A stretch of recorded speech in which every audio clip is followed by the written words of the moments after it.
welcome to my channel. My name is Liz and this is Simply Homeschool. So today I'm just gonna do a sit down with you guys, talk to you guys a little bit about our February and how it went and what we did, what we didn't do, things accomplished, things we're excited for, just all the things about February. So I hope that you guys have your coffee or your favorite drink and you guys can relax with me for a little bit. Okay, so February has gone really well. We're getting through each week really nicely. We've had a couple days that were off days for us that just didn't seem right or just we were grumpy. But for the most part, it went really well. We're getting through what we should be getting through. We do miss my sister and the kids, but we're managing and we're getting through it, and so are they. So that's been really good. We are just finishing up. Actually, we're not finished yet. We have about, I think we only have a few more chapters or units to go through in our history, but it will take us a while still because I'm adding in unit studies like I've told you. We're still working through Knotgrass. We're loving Knotgrass. I love the simplicity to it, you know, because then I could add in my own things without being stressed out or feeling like, oh my gosh, we're not getting everything done. Because it's more of a slow-paced curriculum. I really like that. I love that I've been able to add in our own unit studies and things that we wanted to kind of dive deeper in to through the curriculum. So I've been loving that. What else? We're doing Abeka still. We still are loving Abeka. I love Abeka's Bible. I love adding in different supplements to use during our review, because if you do Abeka's Bible, you know that there is a lot of review. I feel like my daughter catches on pretty fast, so instead of reading through the lesson over and over again, I add different supplements to that. I have some videos on my channel of the different Bible supplements that we do use. And I have been looking around, shopping around for new curriculum and looking for supplements, and I'm finding some really awesome things. So I can't wait to share all of that with you guys once we get through the next couple, probably the next couple months of school. We are only on lesson 84, I believe. We start 85 on Monday. So we still have quite a ways to go. As you know, the month of December and January were pretty tough on us. So it was hard to get through school that way. And this is our first year of doing year round. So we were taking weeks off here and there. So it really seemed like a slow start, but we're doing really well. I feel like we're progressing really well. What other things did I want to talk to you guys about? Okay, so with Bible. Okay, so my daughter's learning the chapters in the Old Testament, and I know with the New Testament there's a song that Abeka has, and I know that they have a song for the Old Testament. And she does have the CD for 3rd grade, so it does have the New Testament song on there, except it doesn't have the Old Testament song on there. I'm not sure when they introduced that, but she hasn't heard it yet, and I don't think it's on her CD. I haven't seen it. So I went onto YouTube and I found a channel. It's a really cool channel. It's called Sing and Learn the Bible. That is the name of their channel. And so they have a song for the Old Testament. So we've both been doing that together each morning when it does call for her to review or recite the Old Testament. So that's something that's pretty cool. If you guys want to check that out, it's here on YouTube, and she seems to like it, so that's working well. Another thing that we've been working on for writing, so if you guys again have been on my channel, you know my daughter in 2nd grade hated writing. She's doing really well with writing now, except she's not wanting to do anything extra.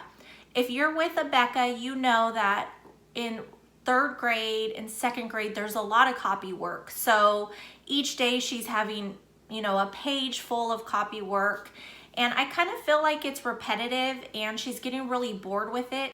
For me with writing, I feel like it's an individuality type thing. Like for each individual, you have your own handwriting. And I do agree that we need to know how to write and know the proper way of each letter. But on the other hand, like for me, for instance, I do not have the greatest handwriting. I used to practice it obviously in school all the time, and I felt so much pressure. I was always getting criticized for, you know, my slant, or, you know, I don't even remember. I just remember being super stressed out about it. So I've learned with my daughter, she has pretty good handwriting. I'm not super strict on her. We're not accredited, so I do grade her on it. But I feel like we all have improvements we can make with writing, but we also have our individuality with writing. So it's kind of a hard topic for me, I guess, on critiquing her on, you know, your R isn't perfect here, or, you know, I don't know. So anyways, so you know, with Rebecca, there's a lot of copy work. So I'm not really having her do the whole page of copy work anymore. I'm having her pick one of the sections, or I tell her which section to complete, and that's what she's been doing. Now, I was approached by a company called the Night Zookeeper, you guys, and it's actually really cool. So they reached out to me back in December, I believe, and we were really sick. So when I reached back to them, they were still open to us using the Night Zookeeper and maybe doing an affiliate with them. So I agreed to do the affiliate with them, and now I am an affiliate with the Night Zookeeper. And what it is it is a writing website for kids, and you can go on and it helps you write stories, poems, it critiques you. So it'll give you, so for instance, let me just kind of tell you guys about it. So my daughter signed in, and she had to create herself as the Night Zookeeper, and then it asks you to make up a character. So, you know, it's a flying character, so she had to draw it on her iPad, and she had to name it, and then it started to ask her questions. So it like prompts them, you know, where is your animal from? What's its name? How's its family? What is it known for? Where does it live? So it kind of prompts them into answering the question, but knowing how to start the story off. And so it tells them, you know, this has to at least have 5 verbs, 6 sentences, watch your punctuation. So it kind of walks them through the process. And it's really cool because with this website, it's a community for young writers, and they can actually be published in one of their books. They could be published in a cartoon that they make. It's really cool. They can look at each other's stories and message and stuff, but it's a really, really safe place. It's monitored. We just started. We've been doing it for about a week. And when I first had my daughter do it, I thought she was going to get really bored with it. Just because it's writing at school, and I expected her only to do a couple minutes worth. Like, I didn't think she'd sit there and do it, and she worked on it for a good 30 minutes, and I didn't even tell her she had to sit there and write for 30 minutes. She just kept going as they were asking the questions. So then the other day, she didn't have much for writing, so I had her do the copy work for the one section, and then I asked her to do the Night Zookeeper, and she started working on it, and it was all about talking about adjectives and verbs, and completing sentences the correct way, and past tense and things like that.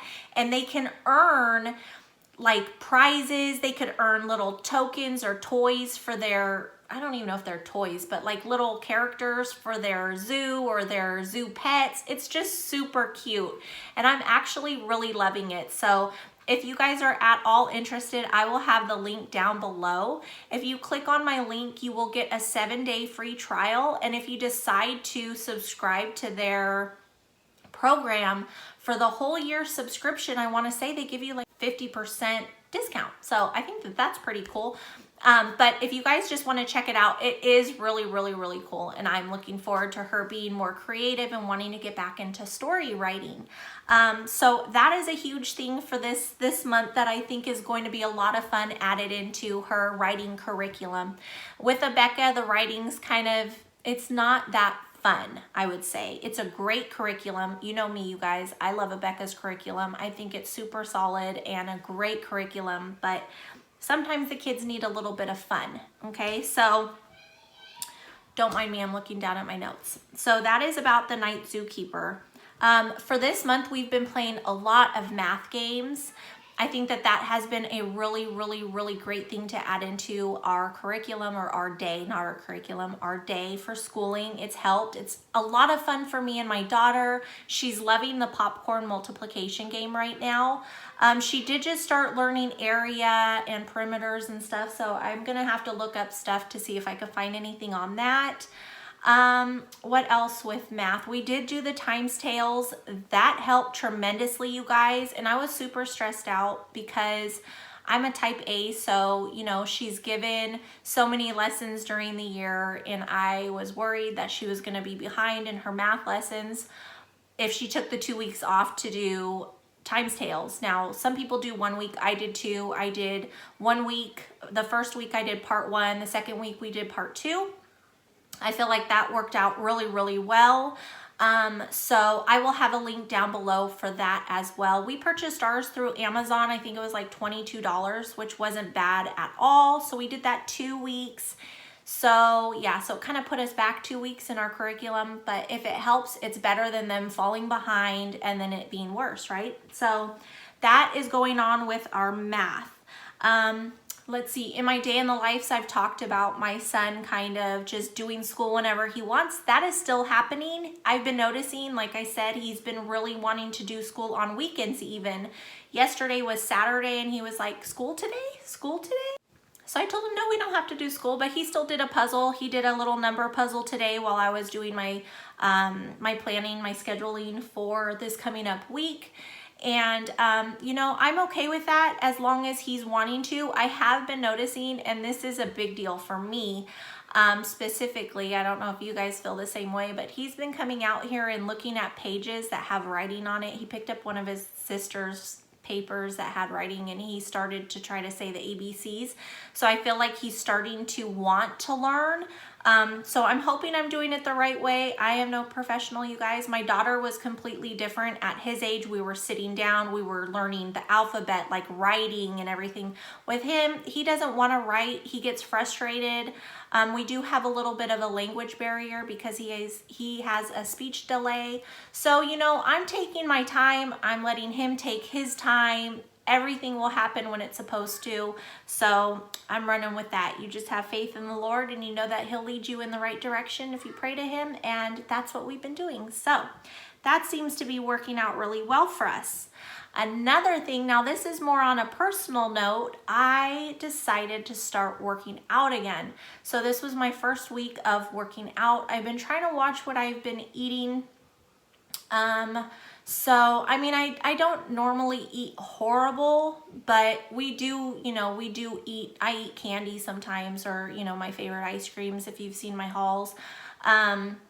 So I have been working out. I used to work out all the time before my daughter was born, but now that's 10 years ago and I have no excuse. And I've really been feeling kind of down and out on myself, not just physically, but just mentally. You know, I remember working out and just feeling so much more energized and healthy, like my body felt healthier. Lately, I've been feeling really sluggish and tired, and some of that can still be from the COVID, but I don't know. So me and my husband were talking, and he always works out. He's been working out forever since I've known him, so forever.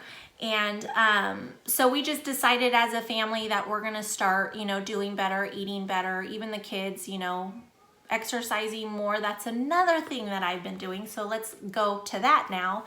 Is my daughter, we've been doing, you know, YouTube video workouts and things like that together. So get her heart going. It's harder now that we're inside the house a lot because of everything that's going on. We do have a backyard and a trampoline, so they do play out there. So that's what we've been doing. My son, he's so active.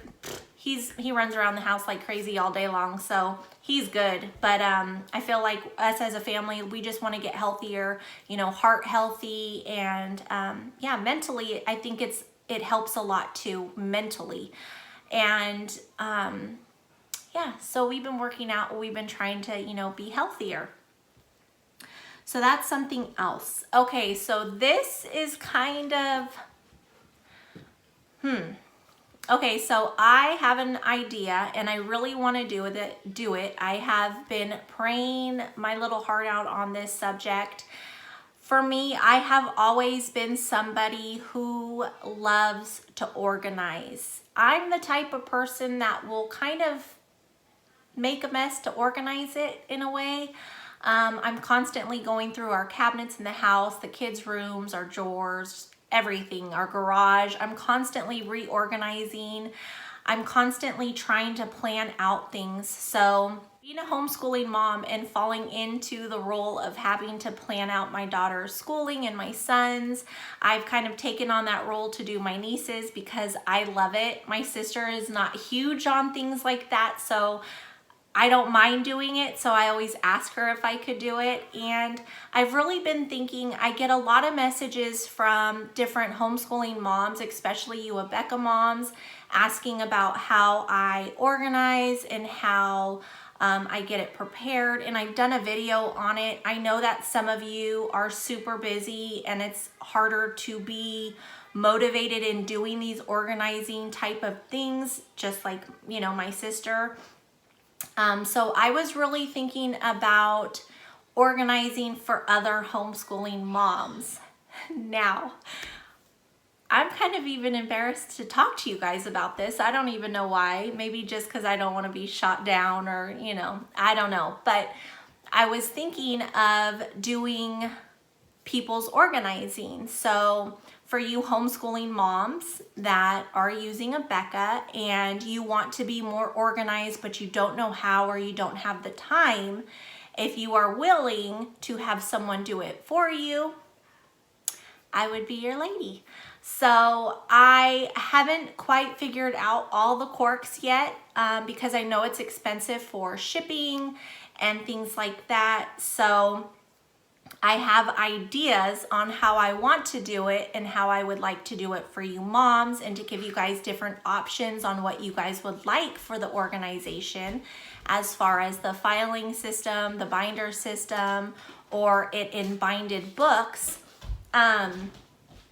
I don't know. So I'm kind of throwing it out there to you guys to see what you guys think about it. If you think that moms would actually pay for someone to put their things together, I would definitely be in contact with the mother that I am helping and being able to get it exactly how she wants it and to where she understands how it's set up for her. But I really want to know your guys' input and what you think about that. If you guys would be a mom that would be interested in having someone else do it for you, or if you think other moms would really want someone else to do it for them. So I wanted to put that out there and ask you moms if that's something that you think would be a good idea for this mom to do. I don't know. I love doing it, and I know other moms dread it, so why not do it for the moms that dread it? Like I do for my sister. She's super happy when I do it and grateful, and I love the feeling of being able to help with that. So that is something else I wanted to talk to you guys about. So please leave me your guys' thoughts down below in the comments. If you guys are at all interested in knowing about it, go ahead and email me. My email address will be down below for you. Yeah, so that's another thought that I've been praying and thinking about for a good couple months now. So I thought it was time to bring it up to you. I know that curriculum purchasing time is coming up and everybody's getting ready and starting to look for homeschooling items and what they're going to be using. So there it is. Okay, so that is about the homeschool curriculums. Speaking about homeschool curriculums, I have been going crazy, looking around, researching, figuring out what direction I want to take with our homeschool. I'm pretty sure I have a really good idea on what I'm planning, and it just gets harder the earlier you start researching because there's so much out there that looks fun, and I don't want to overbuy and have too much, but I want to make sure that it's the right curriculum for us. So I'm excited to start figuring all that out. It's so funny because I've been seeing memes on the internet of, you know, homeschooling moms that still have half their curriculum unused sitting on the shelves, and we're already searching for new curriculum, and that is so me. It's crazy. It's super funny. Have you guys been shopping around? Have you guys been looking for new curriculum? Are you guys always looking for new things? Like, I'm always on Pinterest searching for things. I'm always on the different curriculum sites. It's kind of crazy. I love to find different unit studies. I've already been looking through our Not Grass book 2, but that's going to be next year. So I've already been looking through that to see what types of unit studies I'm going to need, because I'm thinking if I can't find the unit studies that I want to do, I'm going to create them on my own, which is kind of scary, but I could totally do it. I think I could do it. So I'm excited to do that. I just have to find the time to do it. Like, I plan all these things to do, and then I run out of time in the day because I never feel like there's enough time. Do you guys feel like that? I don't know. There's always something to do, right? So I've been researching and looking for things. I found some really good supplements that I cannot wait to share with you guys once I get to purchase them. Let's see. I have been working on my own little worksheets for my son. That's something that I have been kind of dabbling on or working through. I find a lot of the worksheets that I print out and use, I really love. It's just for my son, he just needs basic stuff. So I've been trying to put some basic things together for him, things that don't have a lot of distraction on the papers, and also things that don't use a whole lot of ink, because I find that a lot of the worksheets that I do print out have a lot of color and just a lot going on, which I actually love. But if I'm trying to find something that's not going to cost a whole bunch to print out to use with my son with a lot of distraction type of things on the paper, so I'm trying to make it more basic, if that makes sense. That's basically how our February has gone. We're super excited to see where March brings us. And yeah, so I hope that you guys are all doing well. I hope you enjoyed this video. Don't forget to check out those links that I'll have down below for you. And I hope to see you guys in my next video. If you haven't already subscribed, be sure to hit that subscribe button and the notification bell. That way you are alerted anytime I have a new upload. All right, you guys, be safe and be blessed always.